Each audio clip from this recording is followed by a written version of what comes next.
Prime news 24-এ আপনাদের সকলকে স্বাগতম।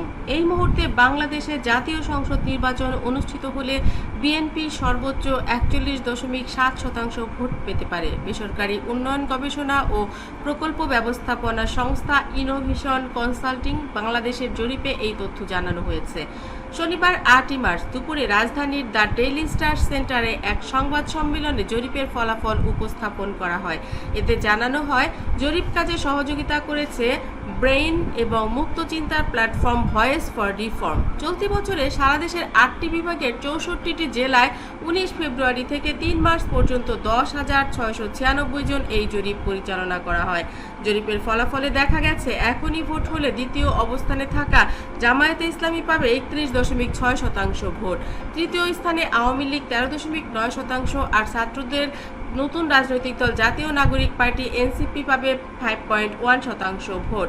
জরিপের বিষয় বয়সভিত্তিক বিশ্লেষণে দেখা গেছে, জেনারেশন এক্স ও বুমার প্রজন্মের 47% ভোটার বিএনপিকে সমর্থন করছেন। অন্যদিকে জামায়াতে ইসলামী যুদ্ধ পরবর্তী প্রজন্মের মধ্যে 35% জনপ্রিয়তা অর্জন করেছে।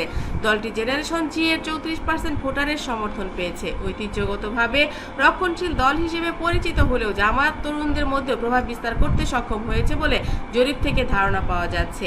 এইদিকে গ্রাম ও শহরের ভোটারদের মধ্যে বিএনপি ও জামাতের জনপ্রিয়তায় কিছু পার্থক্য লক্ষ্য করা গেছে। বিএনপি গ্রামাঞ্চলে 42% এবং শহরে 40% ভোটারের সমর্থন পেয়েছে, যা তুলনামূলকভাবে স্থিতিশীল। অন্যদিকে জামাত গ্রামে 32% ও শহরে 30% ভোটারের সমর্থন পেয়েছে। লিঙ্গভিত্তিক বিশ্লেষণে দেখা গেছে, বিএনপির সমর্থন পুরুষ ও নারীদের মধ্যে প্রায় সমান।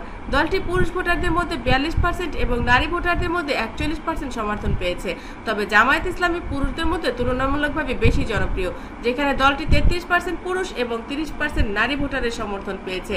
জরিপের অংশ নেওয়া 58.17% ভোটার 2005 সালের মধ্যে নির্বাচন চান। 2025 সালের মধ্যে নির্বাচন চান। তাদের মধ্যে 31.6% ভোটার জুনের মধ্যে এবং 26.5% ভোটার ডিসেম্বরে নির্বাচন হওয়ার পক্ষে। 10.9% ডিসেম্বরের পর নির্বাচন আয়োজনের পক্ষ ভোট দিয়েছেন। রাজনৈতিক সংস্কারের বিষয়ে জরিপ অংশ নেওয়া মাত্র 9.3% মানুষ মনে করেন যে নির্বাচনের আগে রাজনৈতিক সংস্কারের প্রয়োজন আছে, আর 5.3% অংশগ্রহণকারী সংবিধান পরিবর্তনের পক্ষে মত দিয়েছেন। কাকে ভোট দেবেন এমন প্রশ্নে 29.4% ভোটার এখনও সিদ্ধান্ত নেননি যে তারা কাকে ভোট দেবেন।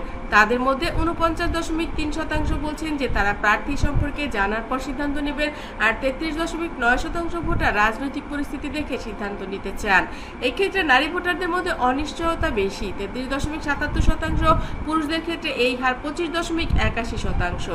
সংবাদ সম্মেলনে জরিপের ফলাফল উপস্থাপন করেন ইনোভেশন কনসাল্টিং লিমিটেডের ব্যবস্থাপনা পরিচালক বাংলাদেশ স্পিক্স প্রধান মোহাম্মদ রুবায়াত সারোয়ার। এই সময় উপস্থিত ছিলেন ইনোভেশন কনসাল্টিং বাংলাদেশের country director Kazi Shahid H Ferdous, ইনোভেশনের practice area lead Abdur Rob ও বিডি জবসের প্রধান নির্বাহী ফাহিম মাসরুর। তো দেখা যাক আসলে নির্বাচনে কে কোন দল জিতে এবং এতগুলো জরিপের মধ্যে সত্যি সত্যি আসলে কারা ক্ষমতায় আসে এবং জনগণ আসলে কাদেরকে ভোট দেয়।